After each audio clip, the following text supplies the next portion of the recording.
ปแล้วนี้เอนซอนได้บอกให้กับท่านผู้ชมได้รู้กันไปแล้วแม่นบ่ว่ารูปเงาเรื่องใหม่ที่มีชื่อว่าหมอกชีวิตที่ใกล้จะออกฉายในวัยนี้และในเทื่อแล้วนี้เอนซอนก็ได้สัมภาษณ์ผู้กำกับรูปเงานี้ไปแล้วแต่มาเทื่อนี้เอนซอนก็มีอีกหนึ่งคำสัมภาษณ์ของนักแสดงรูปเงาหมอกชีวิตนี้มาฝากกันและก็เป็นนักแสดงอีกหนึ่งหนุ่มที่ได้รับบทบาทเป็นตัวละครให้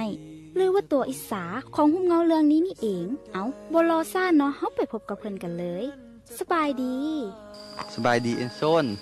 ข้าพเจ้าซื้อซักรับบทเรื่องเป็นตัวร้ายในรูปเงาหมอกชีวิตในตัวละครตัวอิสานี้แม่นตัวละครแนวใด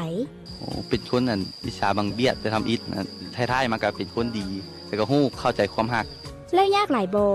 ที่มาแสดงเป็นตัวละครนี้ก็ยากเติบโดยเพราะว่าบ่เคยผ่านวิธีผ่านการแสดงเลยมาก่อนก็รับบทหนักเป็นเรื่องทำอิฐเลยแล้วเนื้อหาของเรื่องนี้เด้มีเนื้อหาว่าแนวใดแด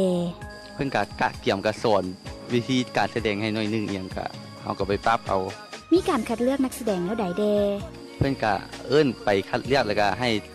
แสดงบทที่เพิ่นบอกบทยากๆเอ้าสุดท้ายล่ะอยากฝากหยังให้กับท่านผู้ชมแน่ขอให้ท่านผู้ชมติดตามผลงานของรูปเงาหมอกชีวิตเพราะทุกคนก็ตั้งใจเต็มที่แล้วก็ฮู้กันไปแล้วเกี่ยวกับเนื้อหาและก็ทั้งตัวนักแสดงเอ็นโซนก็ขอฝากให้กับท่านผู้ชมติดตามผลงานของเพิ่นกันเด้อเพราะทุกคนบ่ว่าจะเป็นทั้งผู้กำกับและก็นักแสดงก็ได้ตั้งอกตั้งใจกันเต็มที่ในการสร้างรูปเงาที่ดีและก็มีคุณภาพออกมาสู่สายตาท่านผู้ชมแต่ถ้าไผที่อยากติดตามชมก็อดใจท่ากันหน่อยนึงเพราะรูปเงาหมอกชีวิตนี้จะออกฉายในวัยๆนี้แล้ว